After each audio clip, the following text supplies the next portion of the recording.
नमस्कार, स्वागत है आपका संवाद 365 में। मैं हूं आपके साथ दिग्विजय सिंह चौहान। अफगानिस्तान में तालिबान का कब्जा एक बार फिर से देखने को मिल रहा है।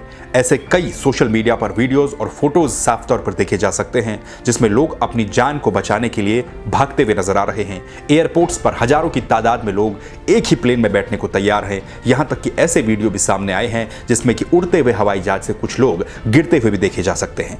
साथ ही जो तालिबान के लड़ाके हैं वो जब जिन जिन जगहों को कब्जा कर रहे हैं वहां पर उनकी तस्वीरें भी सामने आ रही हैं। लेकिन आखिर ऐसा क्यों हो रहा है? क्यों लोग इस खौफ में हैं कि तालिबान का रूल अगर वापस आ गया तो उनका जीना मुश्किल हो जाएगा? आखिर क्या था तालिबान का वो रूल जो तालिबान ने अफगानिस्तान में 1996 से लेकर और 2001 तक किया? उससे भी बड़ा सवाल, आखिर क्या है तालिबान और क्या है तालिबान की नीयत? साथ ही इस तालिबान के आ जाने से दुनिया चिंतित क्यों है? इन तमाम सवालों का जवाब ढूंढने की कोशिश करेंगे इस वीडियो में।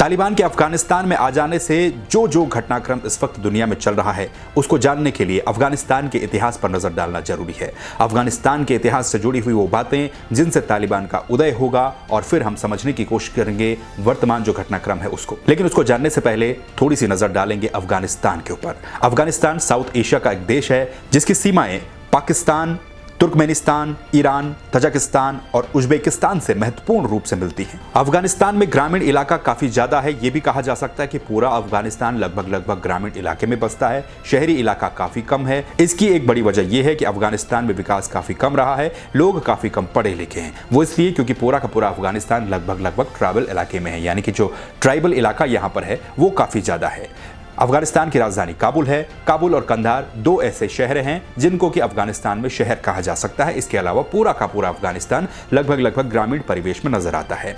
अफगानिस्तान की जो जमीन है वो लगभग पहाड़ी और उबड़ खाबड़ जमीन है, खेती लायक जमीन नहीं है। लेकिन इसके बावजूद भी अफगानिस्तान में नेचुरल रिसोर्सेज काफी ज्यादा है। पूरी दुनिया में हेरोइन का और ड्रग्स का जो अवैध व्यापार है उसका लिंक अफगानिस्तान से काफी ज्यादा है। लाखों करोड़ों की हेरोइन यहां से सप्लाई पूरी दुनिया भर में की जाती है। क्योंकि अफगानिस्तान में स्टेबिलिटी काफी ज्यादा कम रही है, इसी वजह से जो यहाँ के नेचुरल रिसोर्सेज हैं उनका इस्तेमाल ना के बराबर रहा है। अफगानिस्तान के इन्हीं नेचुरल रिसोर्सेज पर कई बड़े देशों जिनमें अमेरिका, ब्रिटेन और रशिया जैसे देश शामिल हैं, इनकी नजरें भी काफी पहले से रही हैं। यहां तक कि अमेरिका ने काफी सारा खर्चा भी अफगानिस्तान में इन नेचुरल रिसोर्सेज के लिए किया, लेकिन उसके हाथ कुछ नहीं लग पाया। अब नजर डालते हैं अफगानिस्तान के इतिहास पर। दरअसल अफगानिस्तान के इस इतिहास को, जहां पर तालिबान का उदय होता है, इसको जानने के लिए हम इसके इतिहास पर नजर डालेंगे ब्रिटिश काल से। ब्रिटिश काल में जब ब्रिटिशर्स भारत पर अपना कब्जा धीरे धीरे कर रहे थे, जब सिखों के साथ ब्रिटिशर्स की लड़ाई चल रही थी, तो उसी दौरान एंग्लो अफगान वॉर भी हुए। 3 एंग्लो अफगान वॉर हुए हैं जो कि अफगानिस्तान और ब्रिटिशर्स के बीच में हुए हैं।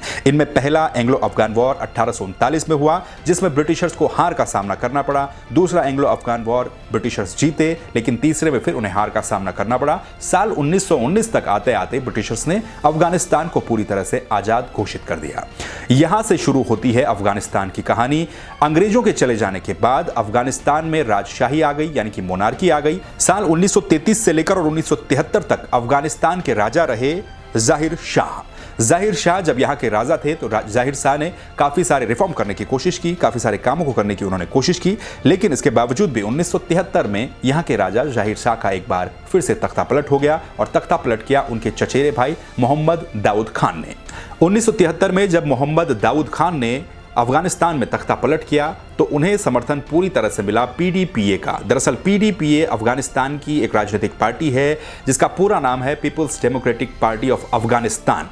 पीडीपीए हालांकि डेमोक्रेटिक नाम अपने साथ जोड़ती है, लेकिन इसके बावजूद भी पीडीपीए एक कम्युनिस्ट पार्टी थी और कम्युनिस्ट पार्टी उस वक्त दुनिया में जहां पर भी है तो जाहिर सी बात है कि उसको रशिया का समर्थन मिलना लाजमी ही है। रशिया उस वक्त यूएसएसआर हुआ करता था, यानी कि सोवियत संघ हुआ करता था। सोवियत संघ का सपोर्ट पीडीपीए के साथ था और पीडीपीए का सपोर्ट मोहम्मद दाऊद खान के साथ था, जिसके चलते ये पूरा तख्ता पलट हुआ। पीडीपीए के अंदर भी 2 गुट बने हुए थे, जिनमें से एक था परचम, जिसको मिडिल क्लास जो अर्बन लोग थे उनका सपोर्ट प्राप्त था, और दूसरा था खल्क वो ग्रुप था जिसको कि ग्रामीण परिवेश के लोगों का समर्थन काफी ज्यादा प्राप्त था। मोहम्मद दाऊद खान के सत्ता में आने के बाद मोहम्मद दाऊद खान और पीडीपीए जो कि वहां की पार्टी थी, उन दोनों के बीच की दूरियां काफी ज्यादा बढ़ती चली गई। साल 1978 तक आते आते पीडीपीए और मोहम्मद दाऊद खान के बीच की दूरियां इस हद तक बढ़ गई कि एक बार फिर से अफगानिस्तान में तख्तापलट की स्थिति पैदा हो गई। पीडीपीए ने आर्मी को अपनी तरफ कर लिया और आर्मी के साथ मिलकर के मोहम्मद दाऊद खान का तख्तापलट कर दिया। इस दौरान मोहम्मद दाऊद खान को मार दिया गया। मोहम्मद दाऊद खान के मारे जाने के बाद और पीडीपीए के सत्ता में आने के बाद अफगानिस्तान में राजशाही यानी कि मोनार्की खत्म हो गई।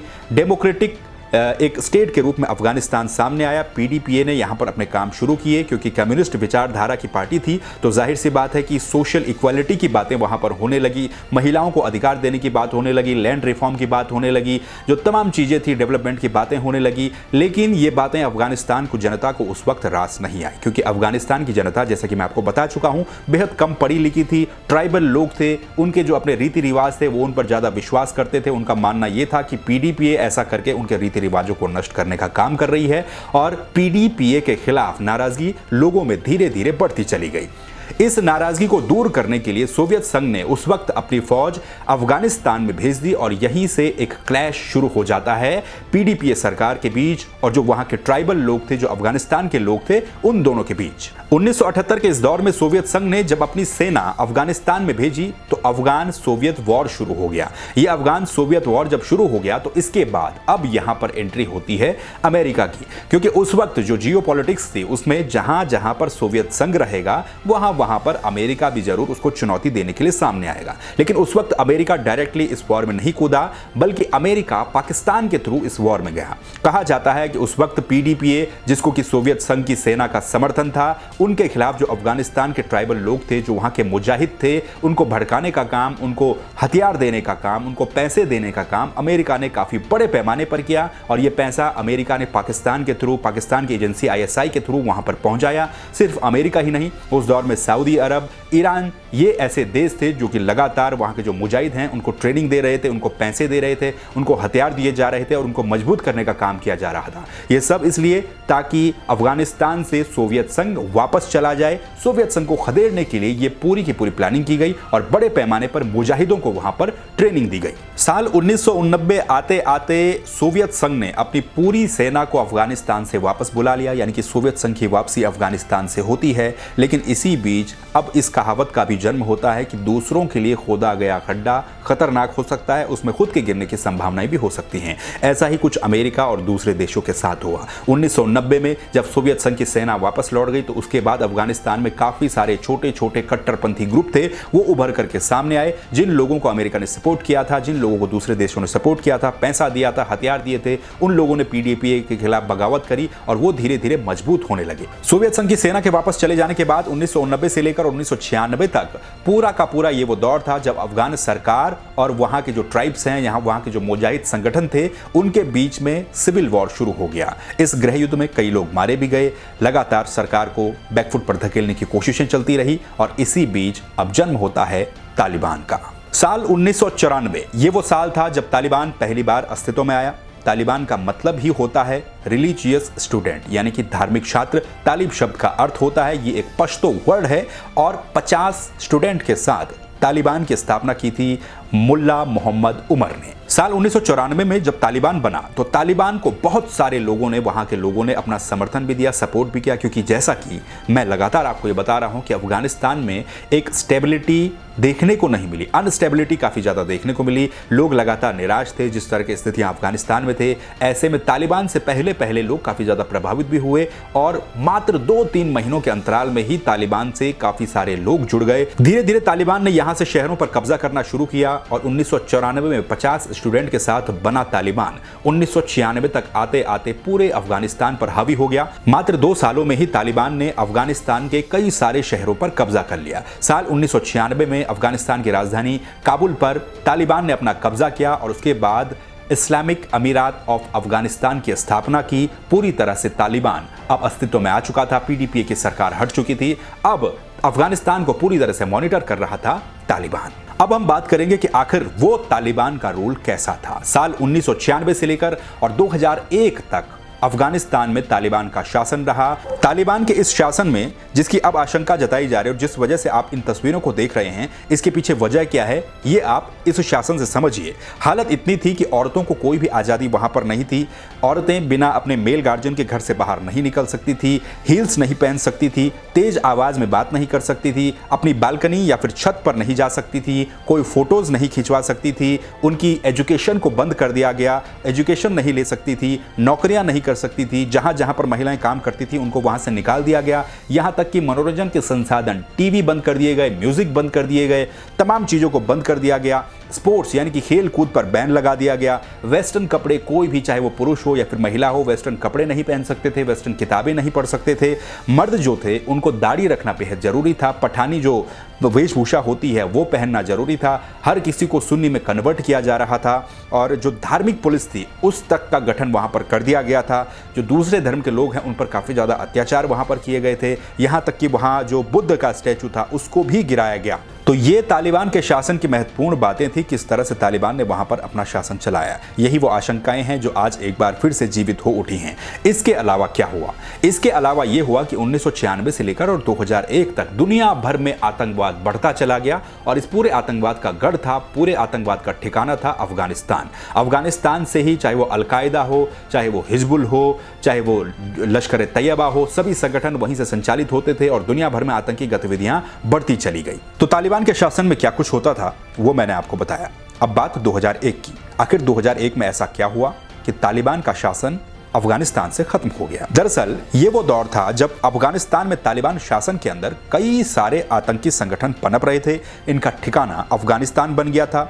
इसी दौरान अलकायदा के ओसामा बिन लादेन ने वर्ल्ड ट्रेड सेंटर पर अटैक कर दिया। अब इस अटैक के बाद अमेरिका की आंखें खुली, अमेरिका को अब बदला लेना था। यूएस के नेतृत्व में नाटो की सेनाएं बनी, नाटो की सेना ने यूएसए के नेतृत्व में तालिबान पर अटैक कर दिया, अफगानिस्तान पर अटैक कर दिया। पूरी तरह से तालिबान का जो प्रभाव वहां पर था उसको अमेरिका ने मात्र 2 से 3 महीनों में ही खत्म कर दिया। लाखों की संख्या में, लाखों की तादाद में अमेरिकी सैनिक अफगानिस्तान में पहुंचे। एक ही उनका टारगेट था कि वहां से आतंकवाद को खत्म करना। अमेरिका ने अफगानिस्तान में तालिबान के इस प्रभाव को बेहद कम कर दिया, निष्क्रिय कर दिया, तालिबान को वहां से खदेड़ दिया। लेकिन यहां पर एक बात पर ध्यान देना बेहद जरूरी है, अमेरिका तब भी तालिबान से जीत नहीं पाया। हालांकि तालिबान का वहां पर जो प्रभाव था वो काफी ज्यादा कम हो गया और 2001 से लेकर 2012-13 तक लगातार अमेरिका की कार्रवाई अफगानिस्तान में चलती रही। इसी वजह से अफगानिस्तान में नई सरकार आई, वहां पर चुनाव हुए, लेकिन तालिबान धीरे धीरे गांव की तरफ शिफ्ट हो गया, पूरी तरह से खत्म नहीं हुआ। अफगानिस्तान में अमेरिका के कई सैनिक तैनात हैं, ये सालों से तैनात हैं। अमेरिका को इससे काफ़ी ज़्यादा नुकसान भी हुआ। अमेरिका के हजारों सैनिक अफगानिस्तान में मारे गए। जब अमेरिका के लोगों ने ये पूछा सरकार से कि आखिर हम क्यों इस लड़ाई में लड़ रहे हैं, क्यों हमारे सैनिक वहां पर मारे जा रहे हैं, उसके बाद जब डोनाल्ड ट्रंप अमेरिका के राष्ट्रपति बने तो डोनाल्ड ट्रंप ने ये घोषणा की थी कि हम अफगानिस्तान से अपने सभी सैनिकों को वापस अपने देश ले आएंगे। वहीं से ये एक बार फिर से तालिबान सक्रिय हो गया, जो कि ग्रामीण इलाकों में था। हालांकि अभी भी तालिबान खत्म नहीं हुआ था, कुछ इलाकों को मॉनिटर जरूर तालिबान कर रहा था, लेकिन वहां से एक बार फिर से तालिबान को यह लगा कि अमेरिका अगर अफगानिस्तान से चला जाता है तो तालिबान के लिए बेहतर संभावनाएं होंगी, एक बार फिर से तालिबान अफगानिस्तान पर कब्जा कर सकेगा। इसके बाद साल 2021 में, अप्रैल 2021 में जो वर्तमान हालात पैदा हुए हैं ये अप्रैल 2021 के बाद पैदा हुए हैं। अप्रैल 2021 में जब जो बाइडेन अमेरिका के राष्ट्रपति बने, इसके बाद जो बाइडेन ने यह ऐलान किया कि 11 सितंबर तक सभी अमेरिकी सैनिकों को अमेरिका वापस बुला लेगा, यानी कि अमेरिकी सैनिक अफगानिस्तान से वापस आ जाएंगे। इसी ऐलान के बाद ये लगभग तय माना जा रहा था कि अब तालिबान अफगानिस्तान में एक बार फिर से अपनी वापसी करेगा, एक बार फिर से शहरों पर कब्जा करना शुरू कर देगा। और हुआ भी वही। जो बाइडेन का जो ये फैसला था इसको पूरी दुनिया एक गलती के तौर पर भी देख रही है। जो बाइडेन ने जो ऐलान किया था उसका नतीजा आज सभी के सामने है। जैसे ही अमेरिकी सैनिक अफगानिस्तान से हटने शुरू हुए वैसे ही तालिबान एक बार फिर से अस्तित्व में आया, शहरों को लगातार कब्जा करता चला गया। नाटो के मुताबिक तालिबान के करीब 85,000 से ज्यादा सैनिक इस वक्त वहां पर मौजूद हैं।